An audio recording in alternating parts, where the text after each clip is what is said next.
Well, welcome to the Balloon Arts Convention, Italy 2017. Oh no, that's an event across the road, isn't it? Hopefully some of you will check that out. But welcome to TICTeC. And who was here last year in Barcelona, actually? Any show of hands? Okay, so quite a new crowd, a few faces from last year. But as you know, we like to choose a really fantastic venue, and this is a truly great city of Florence, home of the Renaissance, of course. And I'd actually been here once 25 years ago. I travelled, oh there we go, it's on now. And I'd travelled alone on a train interrailing around Europe, and I spent about 4 hours here. And nothing much has changed in that 25 years. So, but I'm sure you're here for the same reasons I am, which you recognise that in TICTeC, there's really no more important time and no more important task than to come together and ask, does any of this stuff actually work? And if it works, how can we do more of the stuff that actually does good and generates positive impact in the world? So over the next couple of days, what I'm really hoping is that we'll really honestly and critically examine what we do, talk about who we reach, and really try and better understand the impact we actually have.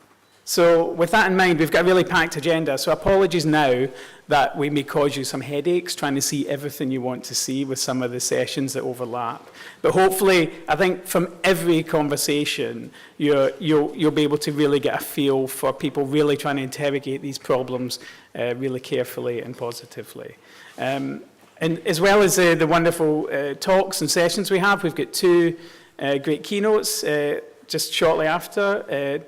Tiago Pijotto from the World Bank is going to give the first keynote this morning. And then we have Audrey Tang, live from Taiwan by satellite, or video link, or WebEx it may be. Tomorrow morning she'll be answering questions as well. But I guess for those well, for everyone, but especially for those of us in Barcelona, what a difference a year makes, really. Yeah, last year, I was 9 months into the job after taking over from my predecessor, Mr. Tom Steinberg, who's snuck in at the back there. And the task ahead seemed pretty clear and certain. We were trying to understand what works, better understand who really benefits, and devise plans and strategies for how we can do more of the same, but just on a bigger scale.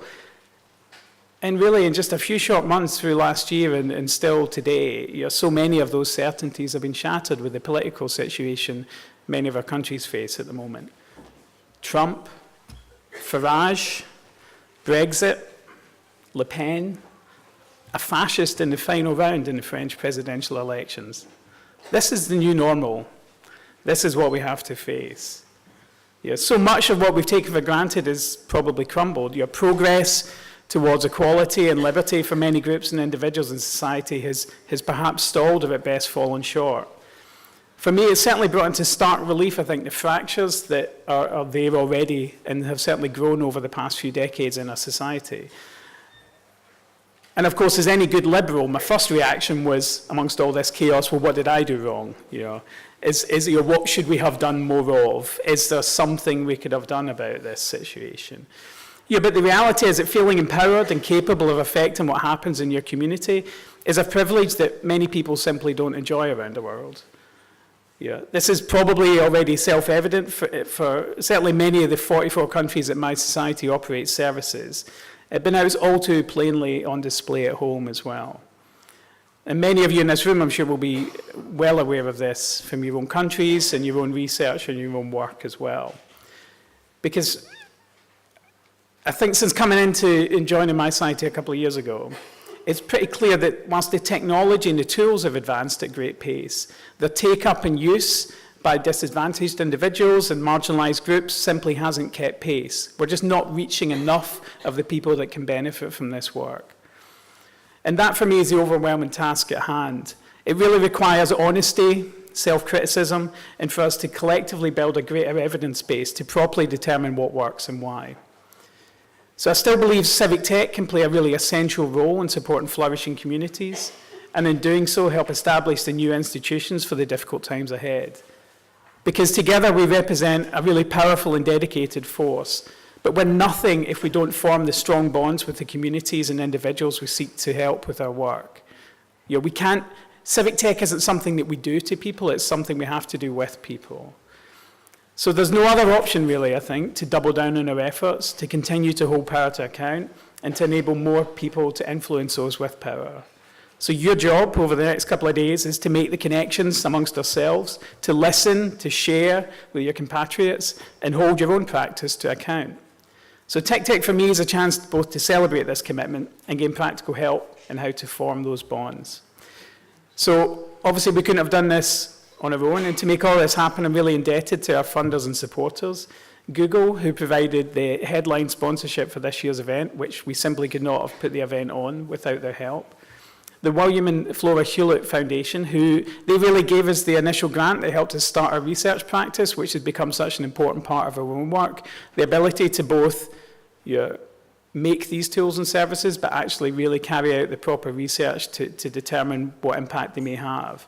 And very welcome news that they extended a new grant to us for 3 years, which we announced just very recently.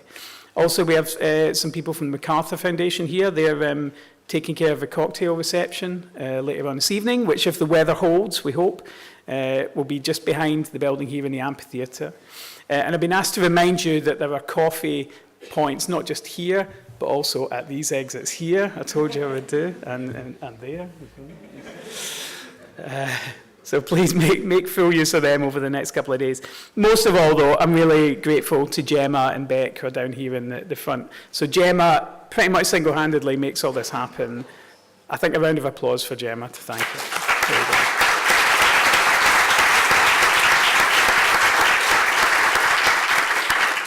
I think most of you got your badges, but there's a couple of things. But the whole mySociety team works really tirelessly to bring this together, and it's such a pleasure and just a real joy to have so many great people in the room together.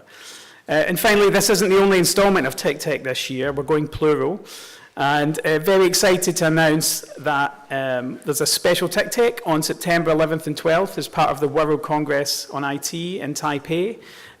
You should see the postcard, I think, in your welcome pack. Do we have some people from Open Culture Foundation here as well? There we are, down there. Thank you.